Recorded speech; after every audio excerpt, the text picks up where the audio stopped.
السلام عليكم ورحمة الله تعالى وبركاته دمان أرتيد شرفت له السودوادة ومالين كل قروح بدن يعشر آدي أدون أكسن دمان واحد جاني نعاف مدو القبطان السلام إذا الحمد لله I am back حقاك عشرة دو إزدوج جوجان صاد أركتان وحنا رجعنا أنا أتكفى إذا السنة صوت اللغة الإنجليزية وحرمنا إن ميل سريع كجرنو برشد أن إن شاء الله هذا الجرك مع عجز دونه إن مقال وكقروح بدنها أن يسوق بإن شاء الله أوكي حقاك ما أنت عشر كأنه حكوس أفسن هاي difference between say and tell أوكي وعشر جرامر أرديدا جرامر سويدين إن وياهن أنا جرامر أنا كسهلين so واحدا اللي كومنتي اللي يقولوا سودا إن شاء الله أنا كومنتي إنه بدي حقلين دونا so عصي أرديدا صوبتين عشر جرامر عن صوص سمي دوان so عشر كواكنا وحنا رجعنا إنه واحد بدنا نتكفى يدون أوكي and عشر كلمات ممكن حكوس أفسن say tell وحكوا كل دوينهين marka ugu horeysa say iyo tell labadaba waa laba verb okay waa laba eray oo ku tusinayo fal dhacayo are we together that's good so waxay ku kala duwan yihiin marka isticmaalka say iyo tell marka aad fiirisid macna ahaan way iska soo dhaweey labadaba waa wax in qof uu dhaho dhixitaan okay laakiin sida loo isticmaalay ku kala duwan yihiin midba meel munaasab ah oo loo adeegsado ayaa jirto so halkaas marka waa saxan insha Allah sidoo kale exercise baa jiro waxaan rajeynayaa in exercise-kaas aad ka wada shaqeyn doontaan insha Allah then midda aad saxday iyo midda aad qaladay intii aad ka heshay in commentiga aan nagula wadaagtid okay say waxa loo adeegsadaa marka aad wax dheerabto you just say something so say something wax baad dhehaysaa kaliya just you are saying something okay then tell waxa loo adeegsadaa you tell someone something tell waxa loo adeegsadaa qof inaad wax u sheegto you tell waxa adeegsanaysaa marka aad qof meesha uu ku jiro tusaalahaan oo kale jumlada dhexdeeda qofkii aad u sheegaysaa muuqdo say sidoo kale sometimes waxa dhacda in qof aad u sheegaysid laakiin qofkii aad u sheegaysid jumlada kama dhex muuqdo so waxa rajeyna si fiican u fahmi doona example kan isla aragno tusaale wuxuu leeyahay Maria said I am leaving Maria waxay tiri waan baxayaa okay we together Maria said Maria waxay tiri waan baxaya qofka u sheegaysa laakiin qofka u sheegaysa inta kama muuqdo okay told na aragna sida loo adeegsado okay Maria told so tell waa present tense way told na waa past way say waa present said waa past way so that's why we're using the past form of these words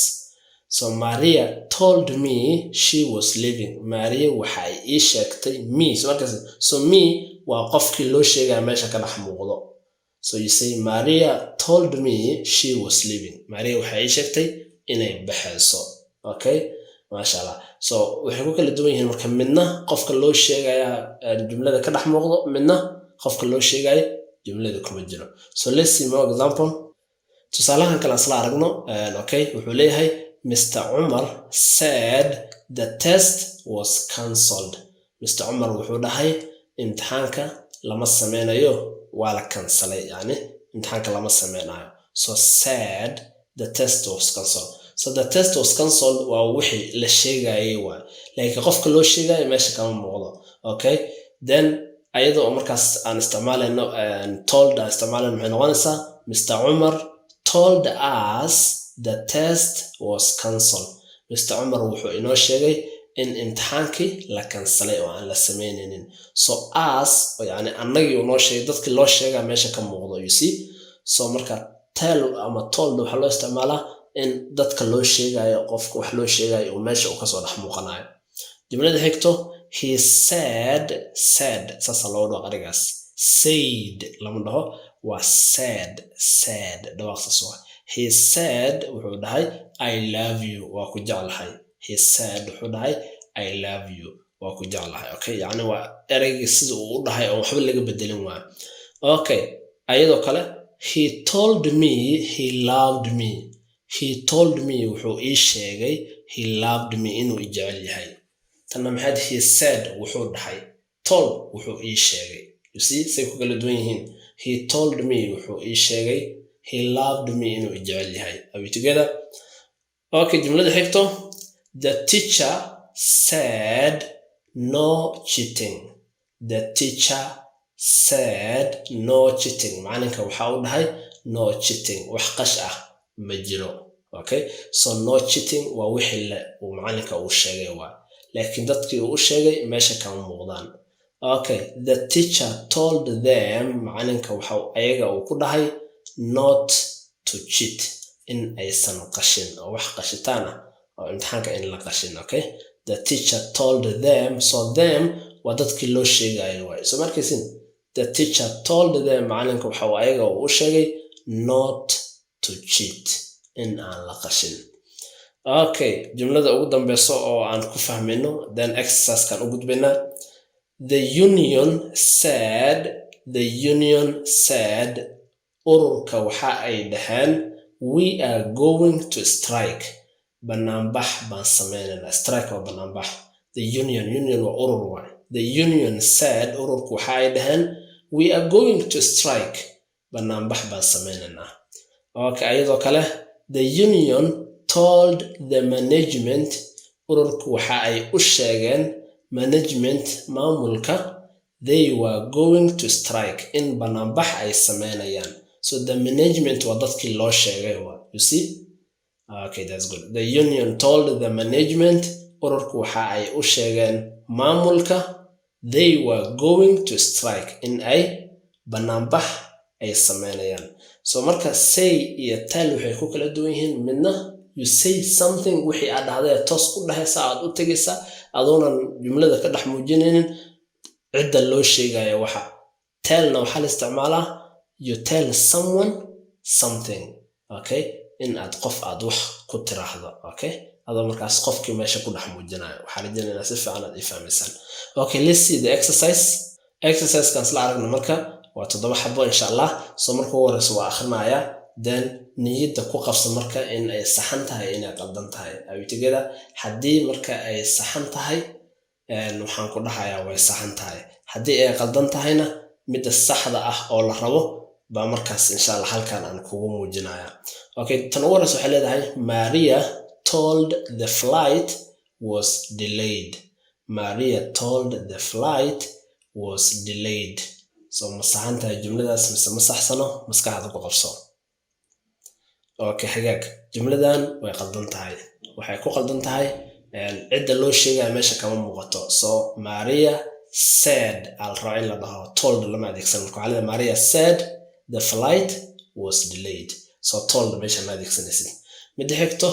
John said the hotel was full okay midana maskaxda ku qabso sax miya mise qalad waaye okay hagaag midan sax waaye John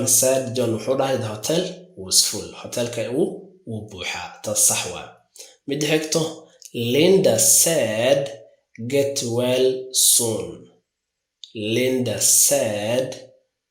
well soon Linda waxay tiri si dhaqso leh ku caafimaad so sax miya mise qalad waaye okay hagaag jumladan sax waaye qalad maahan okay yeah Linda said get well soon good jumlada xigto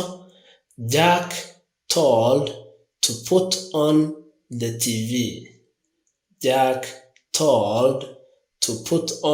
TV sax miya mise qalad waaye okay hagaag jumladan qalad waaye waxaa la rabaa in la dhaho Jack told us to put on the TV as tas ba ka maqan okay laakiin told baa la isticmaalaya okay hagaag mid xigto we told the waiter to bring for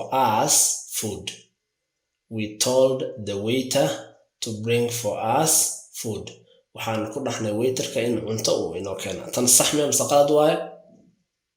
okay jumladan sax waaye we told the waiter to bring for us so iced ba dadka loo keenay oo meesha ka muuqda sax way taasna mid xigto she told I love ice cream waxay tiri waxaan jeclaa ice cream so ma told ba sax ah mise said so tan qalad waaye waxaa la rabaa in la dhaho she said told maahan so waa in la isticmaalo said okay hagaag jumlada ugu dambeyso the client told we had done a good job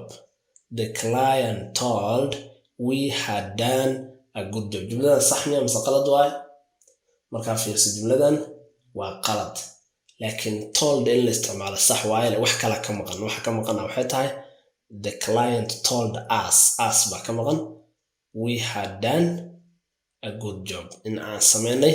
shaqo fiican so maasha Allah xarjana si fiican inaad ila socoteen inta aad saxday inta aad qaladay xagga commentiga inagula wadaag toddobadan meeqa ka heshay okay insha Allah commentiga inagula wadaag muuqaalka insha Allah waxaan ka codsanay inaad la gareysaan si arday badan oo u gaan insha Allah anigana dhiirigelin igu noqoto si casharo badan aan u soo gudbiyo kanaalka sidoo kale noo subscribe gareeya waxayna 50k inooga dhiman insha Allah muuqaalkan inta ka kulmi doono khayr badan baan ku ogahay sidaas iyo nabadgelyo